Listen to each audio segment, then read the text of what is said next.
Hello and welcome to Drunk on Tea. I pledge 300 riders to protect the eastern flank. The men of the wold stand ready to fight. And today I'm going to show you how to paint Lord Thorne, ideal for leading your Traitor Rohan legions for the Middle-earth strategy battle game.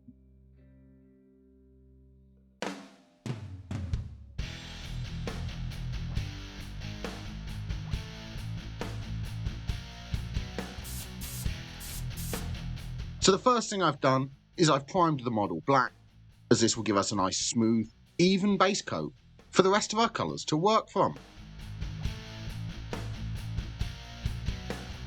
Now the first part of the model I'm going to paint is the cloak, and for this I'm using Corn Red. I'm going to paint all over the cloak to the model. You want to do this in several thin layers, building up to a nice smooth, even coat of Corn Red all over the cloak. The reason I'm painting the cloak first is because some of it gets around other details to the model, so it's much easier to paint all of the cloak now, and then we can avoid accidentally painting over any other details later on. So I'm coating all of the back of the cloak with a couple of layers of Corn Red, building up till I get that smooth, even coverage all over the cloak.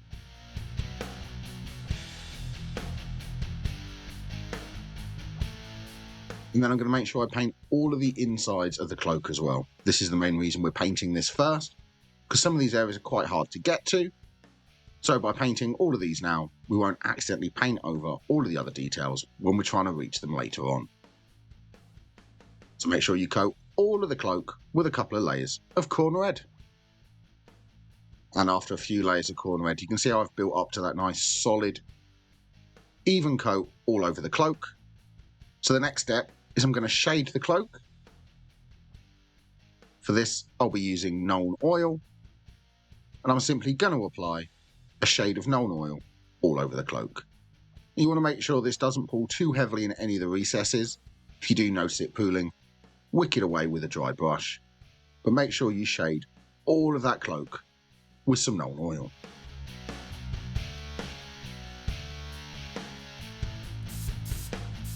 And after that Nuln Oil has dried, you can see how it's sunk into all of the recesses and added some definition to the cloak of Lord Thorne. So now I'm going to start highlighting the cloak. And first of all, I'll be coming in with Corn Red, and we'll be placing this in all of the areas that the shade didn't settle. So wherever that Nuln Oil settled into a recess, I'm coming on either side with some thinned down Corn Red, bringing it back up to its original brighter colour. This will keep all of that definition of the shade, but while brightening up the more raised areas, which will help us get our really nice transitions up to our brightest highlights on this cloak. You can see where the Nuln Oil settled into a recess, so I'm leaving that in all the darkest areas, but brightening the rest of the cloak up with a few thin layers of Corn Red. Trying to keep this nice and neat, nice and controlled, so I don't accidentally paint over any of the shaded areas. I'm just slowly building up to that brighter colour using a couple of layers of thinned down Corn Red on all of the raised details.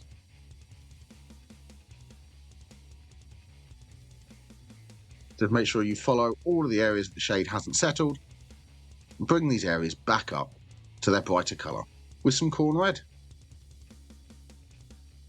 I'm doing much the same on the inside of the cloak as well. Wherever the Nuln Oil settled in a recess, I'm leaving that darkened down areas, but bringing all of the raised details back up to their brighter colour.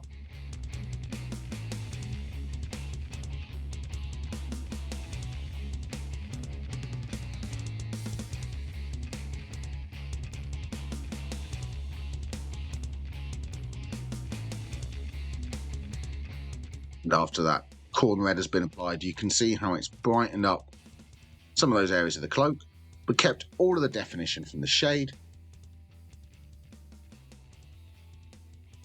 So now I'm coming in with a 50-50 mix of Corn Red and Mephiston Red. For this, I'm going to apply it in the middle of all the areas we just applied the pure Corn Red. So by focusing this into the middle of those areas, we'll leave a bit of the pure corn red showing around the edges, building up to a brighter colour through several layers of different reds until we get to our brightest highlights later on. So once again, keep this paint nice and thin so you can see a little bit of the corn red showing through, and make sure you leave little bits visible around the outside, and just come through and place a bit of this 50-50 mix of corn red and Mephiston red in the middle of all the areas we just applied our previous step. But keeping this nice and thin, you can come through for several layers to really build up that smooth transition from the darker colours to the lighter. Just make sure you take your time, work your way around the cloak, and apply parts of this mix in the middle of all of the areas that we just applied our previous step.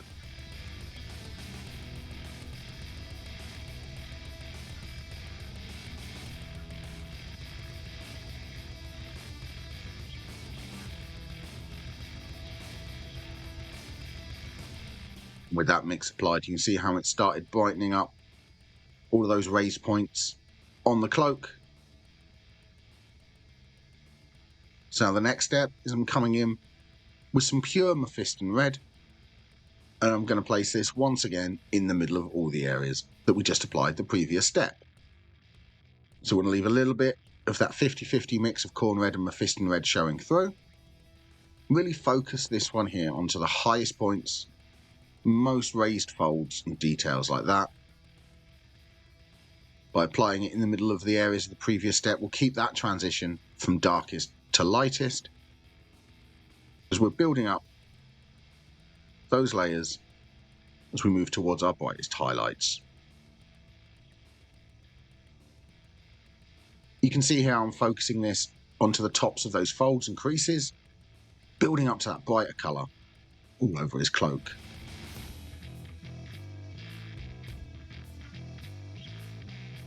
I'm doing the same to the inside of the cloak as well, leaving bits of the previous layers showing through, but focusing this towards the top areas, most raised details, and areas that would catch the light the most. With Mephiston red applied, it's really given us a nice transition all over that cloak, giving us lots of detail. So there's just one final step to apply to finish off the cloak, and that's with some Evil Sun Scarlet. I'm going to carefully apply this as an edge highlight around all of the sharpest details, so the very edges of the cloak, and also the tops of all the folds and creases and details like that. I'm just catching the very tops, sharpest ridges with a really thin edge highlight of Evil Sun Scarlet. You want to keep this line quite thin and just pick out the very tops of all the creases and folds with this edge highlight. Let's just give the impression of light catching on the sharpest details and really finish off the cloak and add interest to the model.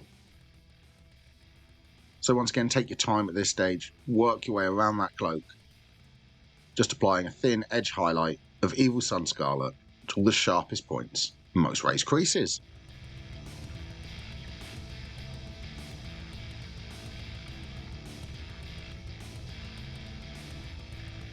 And with that edge highlight applied, that is the cloak finished on the model and looking fantastic.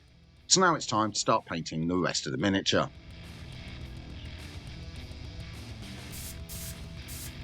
So now with some Bugman's Glow, I'm going to come in and base coat the face.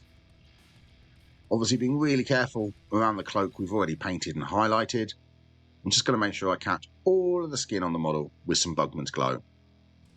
So on this model here, it's the face of Lord Thorne,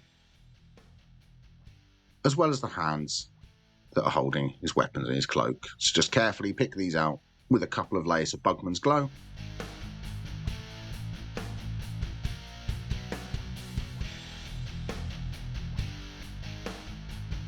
With the skin picked out, we can now move on and base coat all of the rest of the details on Lord Thorne. Now I'm coming with some Corvus Black. I'm going to paint all of the fabric on the model. We are going to be painting over some of this later on with other colours, but for now I'm making sure I catch all of the fabric with the Corvus Black So we've got the nice base coat to work off of, and all the areas that we'll be leaving black were to be left with their Corvus black colour, so we can shade them in a later step.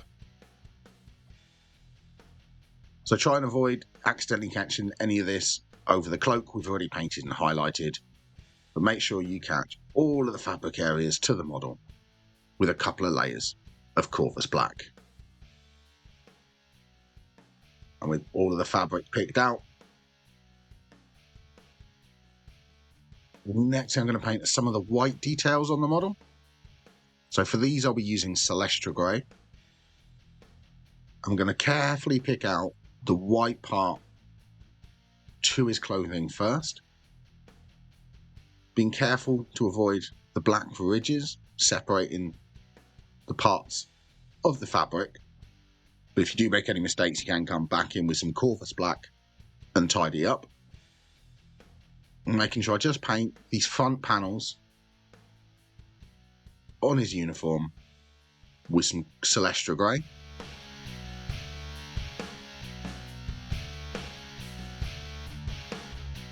And I'm also going to pick out his hair and beard at this stage as well. So being really careful around his cloak and the skin. Just making sure I pick out all of these details with a couple of layers of Celestra Grey.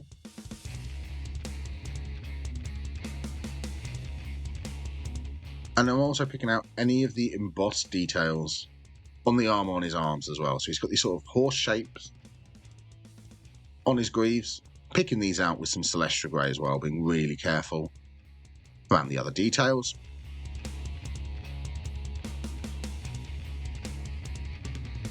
And with all the Celestra Grey picked out, see how that's made a load of the details on the model pop. And he's really starting to come together now. So now with some Rhinox hide, I'm going to paint any of the leather strapping on the model. So for this one, he's got this belt going around his waist. I'm going to carefully pick this out with some Rhinox hide.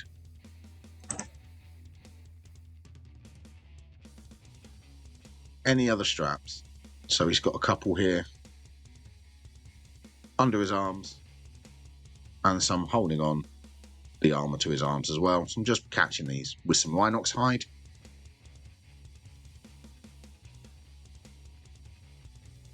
And with all the leather straps picked out, the only details left to base coat now are the metallics.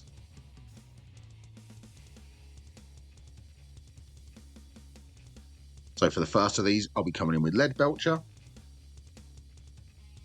going to make sure I pick out the sword on the model. Just going to catch the sword blade with a couple of layers of lead belcher so I get a nice solid coat all over that blade. But I'm also going to carefully pick out a couple of rivets and details to his buckle, holding his scabbard. Just going to carefully pick these out with some lead belcher. With the lead belcher applied. The next details I'm going to pick out are all of the gold on the model. And for this I'll be using Retributor armour. I'm going to pick out all of the details like the hilt and the pommel to his sword. I'm just going to carefully catch these with some Retributor armour.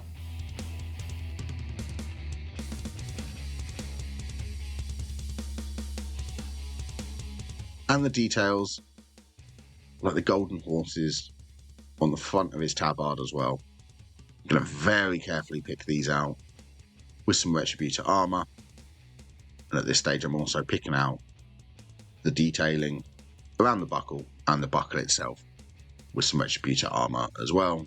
And any details on the scabbards, things like that. Just catching these with a little bit of gold.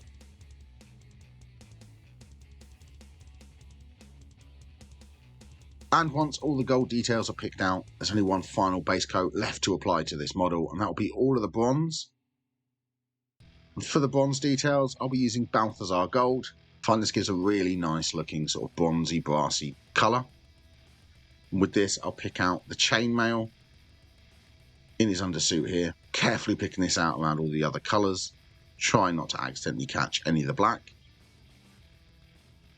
And I'm also going to very carefully pick out a lot of the details around the edge of of these armour panels. So I'm picking out this here around his neck, and where we've got this raised detail here, I'm just very carefully picking this out with some Balthazar gold, trying not to accidentally get this over any of the black underneath. Will be the same with the detailing at the top of his boots as well. Just carefully trying to pick out all of the raised details. I find the best way for doing this is to not apply much pressure to the brush. Hold it a little bit away from the model and just catch the very tops of these raised details. And I'll finally be doing the same to the armour on his arms as well. Being really careful around all the other colours, just catching out these raised details. And with all of the brass applied, that is all of the base coats to Lord Thorne. So now it's time to start shading the miniature. The first shade I'll be using is Reichland Flesh Shade, which I'll be applying over the skin. I'm going to be quite careful around his beard here. I don't want to accidentally catch this with Reichland Flesh Shade. I'm going to make sure I shade all of the rest of the skin with some Reichland Flesh Shade.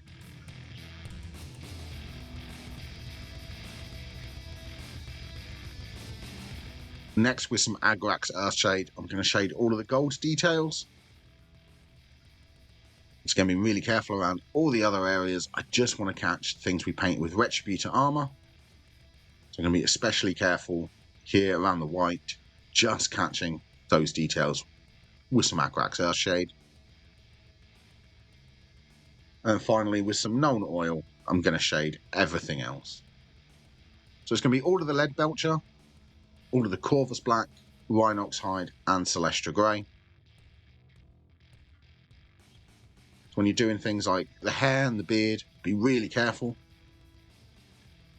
But just make sure you shade all of the rest of Lord Thorne with some known oil. Especially on the white details, you don't want this to pull too heavily. Make sure it's just a light shading over those areas we paint with Celestra Grey. But just make sure you catch all of the rest of the model with some known oil.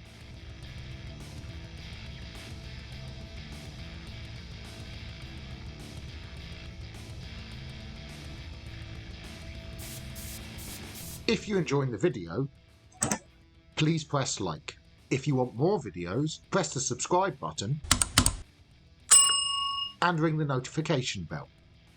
If you would like to support the channel and become a member, please press the join button down below. And after those shades have dried, you can see how they've really added definition all over the model. Really made all of those details pop. So now it's time to start highlighting. First highlight I'm going to apply is to the skin. So I'm coming back in with Bugman's Glow, and I'm going to apply this to all of the areas that the shade didn't settle. So wherever there's Reichland Flesh Shade settled in a recess, coming on either side, brightening it back up to its original colour with some Bugman's Glow. These are quite small details we're working with here. So just pick out all the areas like the forehead, the nose, the cheeks, lips, and on the hands, all of the raised parts between the fingers, leaving the Reichland Flesh Shade in all the recesses, just brightening these areas back up with some Bugman's Glow.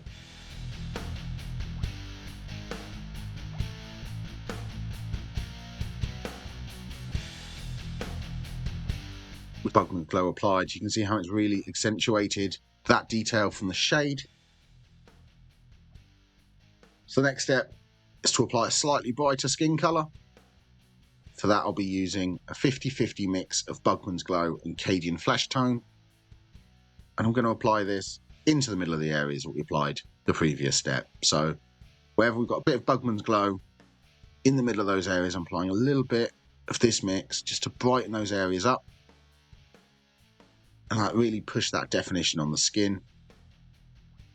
On the hands here, I'm focusing this sort of as spots towards the knuckles, raised details, areas like that. Just applying small spots of this mix just to brighten these areas up.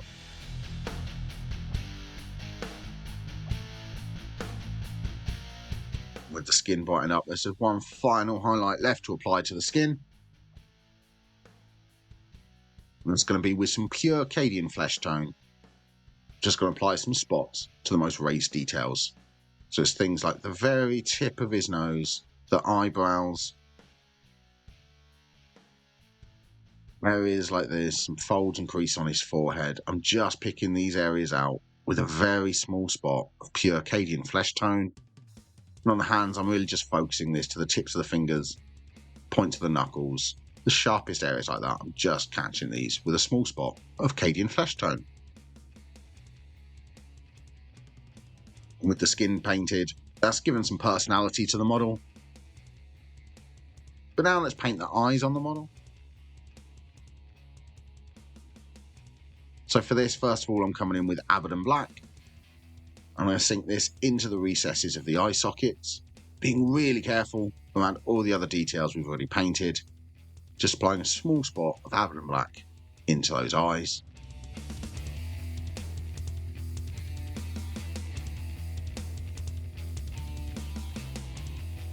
And with some white scar, I'm going to add a small horizontal line within the black we just applied.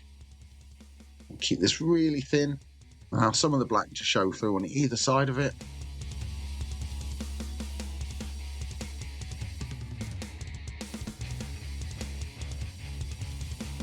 And finally, with some Abaddon Black again, I'm going to add a small vertical line through the middle of the white. This will give the impression of a pupil, really add some character to the face of our model. So I'm going to be really careful, keep this line really small, just apply a small line in the middle of the white to act like a pupil.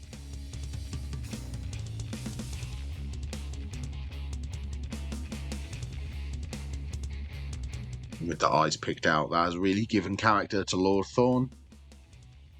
But the next thing I'm going to do is paint the hair, and this will just finish off the face to the model. So for the hair, I'm coming in with pure white scar, and I'm going to dry brush this all over the hair details. So you want to be really gentle with this, really careful around all the other colours, but just dry brush over the hair just to catch the tops of those raised strands. Brighten up the hair and give the impression of light catching on his white hair. And with the hair painted, that is the face finished off on the model. So the next thing I'm going to highlight are his boots. For this, I'll be using Metalmania Standard Grey. And I'm just going to very carefully pick out the tips of his boots and any raised details. So I'm just going to carefully pick out any creases, folds, details out on the boots with a small edge highlight of Metalmania Standard Grey.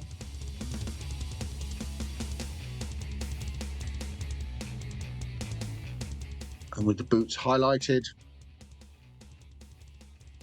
next I'm going to move on to is to highlight all of the black fabric on the model. To start with for this, I'll be coming in with Eshin Grey. And I'm just going to carefully apply a chunky edge highlight to the tops of all the creases and folds on the black fabric.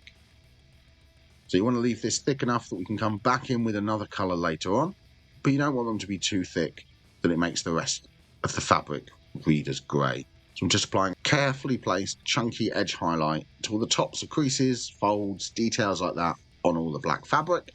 So there's areas obviously on his tunic as well as on the fabric around his boots as well. I'm catching these with some Eshin Grey.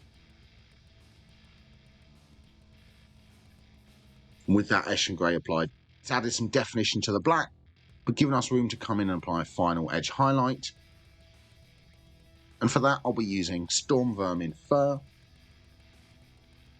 Just going to be applying this as a small edge highlight within the Eshin Grey we just applied. So you can be quite selective with the areas you apply this Storm Vermin Fur. Just apply it to the very edges, sharpest points, details like that. Just picking out these areas with really small edge highlights of Storm Vermin Fur. Just like the lights catching on the raised details to the black fabric.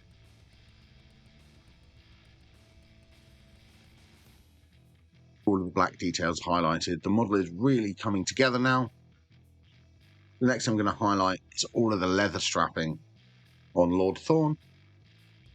For this, I'll be using Gorthor Brown, and I'm just going to apply this as an edge highlight to all of the leather parts. So on things like his belt, just catching the tops and bottom with a really thin edge highlight of Gorthor Brown. This will keep the rest of it looking really dark, but just catching the very edges and adding some interest to these leather areas. Same to all the other straps on the model, just catching the very edges with a small edge highlight of Gorthor Brown.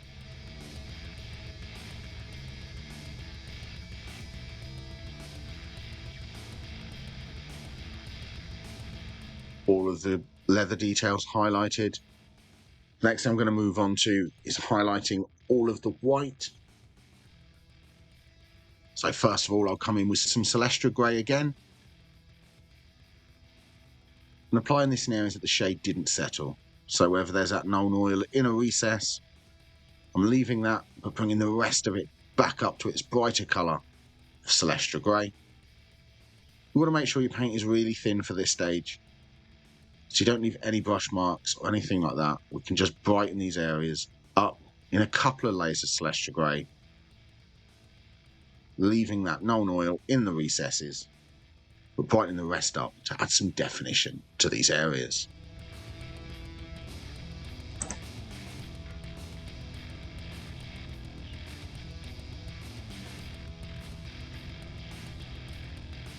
For the first parts of Celestra Grey, it's brightened up those areas on the white part of his tunic. So now I'm coming in with a 50-50 mix of Celestra Grey and White Scar. And I'm going to apply this into the middle of the areas we just applied the Celestra Grey. So make sure you leave a little bit of the pure Celestra Grey showing through. Apply a couple of layers of this 50-50 mix of Celestra Grey and White Scar into the middle. We'll build up those transitions, give us a nice smooth transition from the darker to the brighter white without leaving any dark black borders on the model. The white is notoriously difficult to get looking good on models. It can end up looking chalky or lumpy, so make sure you work in a few thin layers, hiding any brush strokes and just coming through, building up till we get solid coats and a nice smooth transition through the shades.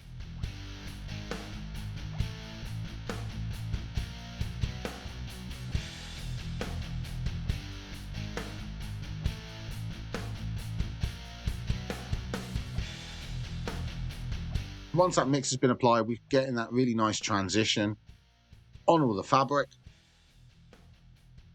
So now I'm coming through with some pure White Scar. I'm going to apply this onto the most raised points and highest details on the fabric. So this isn't quite an edge highlight. You can apply this a bit chunkier and in larger areas as needed. But I'm making sure that I leave all of the previous colours showing through.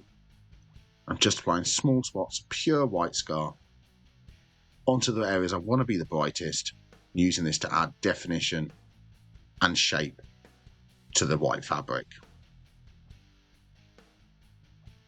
Be quite selective at this point. Take your time, just pick out any of the areas that you think should be the brightest white and apply small areas of White Scar. At this stage I'm also doing the same to the Celestra Grey on his armour on his arms. So I'm leaving the shade in darker spots, but I'm painting the higher spots that will catch the light with some pure White Scar. And with that White Scar applied, that's all of the white details on the models painted up. It's really looking fantastic now. It's just the metallics left to highlight. So for the first metallic highlight, I'm coming in with Stormhose Silver. We use this to carefully edge highlight the edge of his sword, just catching the sharpest points, using the side of my brush with an edge highlight of Stormhose Silver.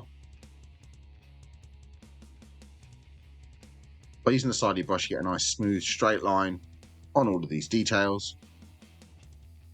And I'm also going to catch some of the details we painted on his buckles with some Stormhose Silver as well.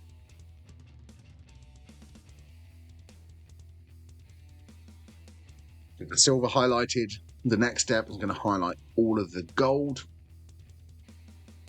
For this, I'll be using Liberator Gold.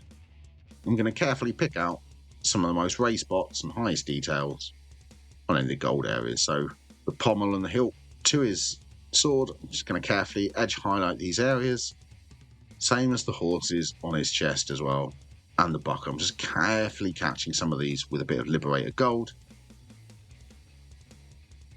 And finally, with some Gehenna's gold, I'm going to edge highlight all the areas we painted brass earlier. So for these, it's just a few spot highlights in selected areas. These regions are really small, so I'm just catching some of the sharpest points with a really small edge highlight of Gehenna's gold, being really careful not to get this over any other details. Don't forget to apply to the ones on his arms as well. Just catching the top of raised details with a small spot highlight of this colour. And finally, I'm just picking out a few of the chain links to his chainmail with a bit of Gehenna's gold as well. And with that final highlight applied, that is how to paint Lord Thorne, ideal for leading your armies of Traitor Rohan onto the battlefield of the Middle-earth strategy battle game. So thank you very much for watching. Please let me know in the comments down below, are there any other hero characters you would like to see me paint for Middle-earth? And thank you so much for watching. And as always, an extra special thank you to Jenkins, our Tea Lover channel member. Thank you so much for the support, and happy painting.